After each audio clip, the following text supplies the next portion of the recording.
Hey folks, I hope you're welcome back to the channel. Thank you for watching.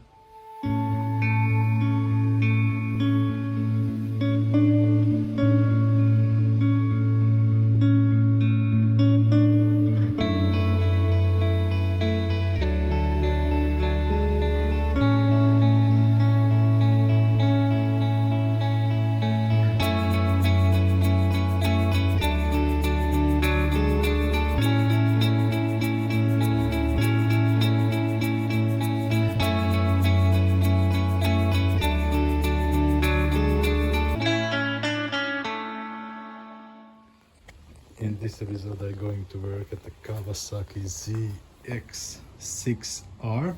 I think she's from 96. It's not gonna be too much thing to do. I'm going to replace the front tire. As you can see, it has quite a weird way of lowering. So I'm gonna put it on, and for the request of the owner, there's a problem with the valve, as you can see. It was losing air, so now we know why.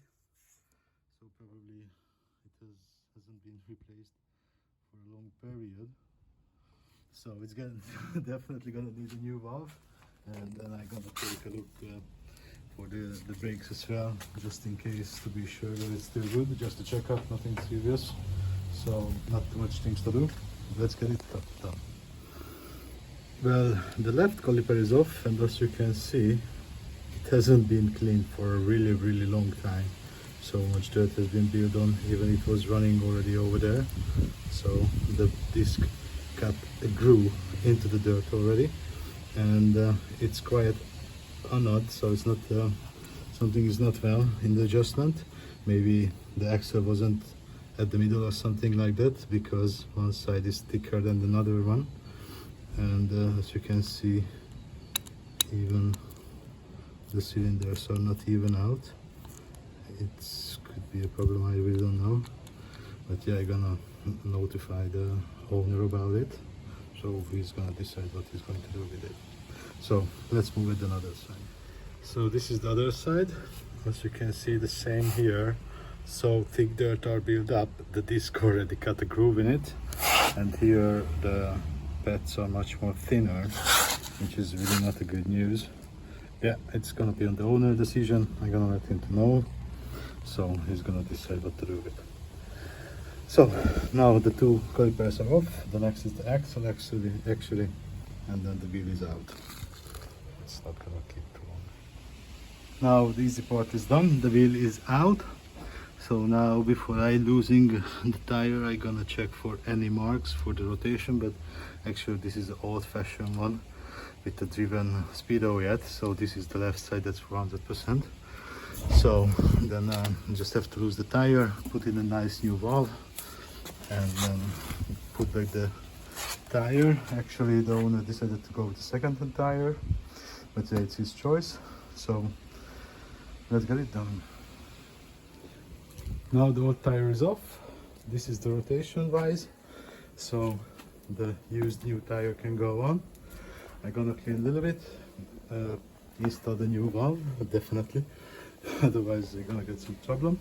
So put in the new valve, clean a little bit, and put on the new tire. Now the new valve is in. Here is the arrow for the rotation. This is our right rotation. So now I just have to prep on the tire, and almost the hard part is done. One more check, just in case. Arrow rotation is good. No any marks for the valve. So now I just have to pump her up, balance it, and can go back to the bike. Now the tire is on, pumped up on 2.5 bars.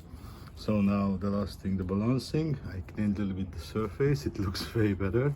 So now just balancing and can go back to the bike. Now the balancing is complete. The final step, get back the wheel to the bike, and then apply some grease to the axle and the additional things, and then she's good to go. Now the wheel is back, everything hooked up. The last thing to torque them, but as you can see, the wheel spins really hardly. I guess the problem was the wheel wasn't centered properly. That's why the brakes are worn uneven. And now, because it's still not torqued, it has still some place to move around. So when I gonna tidy it up, I guess it's maybe gonna be a little bit stuck. So in the first few kilometers, the brake gonna adjust itself, hopefully on the right position. Or maybe I'm just gonna move them back a little bit just in case, to be sure no get any problems in the corner. So let's torque them down. So I did check the torque specification and did not find any specification about the torquing sequence. So what I did torque down the axle first. I'm gonna spin it a little bit around to make it center. Then gonna tie this one, bounce up and down a little bit to go to the middle, and then tie the last one. And now I just have realized this brake disc has a huge dent on it. As you can see, it's not normal. It's really crazy. That's so bad. I don't know how the owner did not notice this before, but it's just huge. Maybe that could cause the problem, I don't know, but it's so bad, man. It needs to be replaced ASAP. Well, actually I was thinking, maybe not even sure, I should tie it down because it's really dangerous to drive. I'm gonna speak with the owner and I'm gonna finish the job after that. So yeah, I think I'm just gonna let it like this now, and it's gonna be his decision. He's gonna drive like this, but yeah, it's really dangerous. I do not recommend to anybody to drive like this because it's gonna cause a lot of lateness on the brake. So that's it for the episode, guys. Thank you for watching. If you liked it, see you in the next one. Bye bye.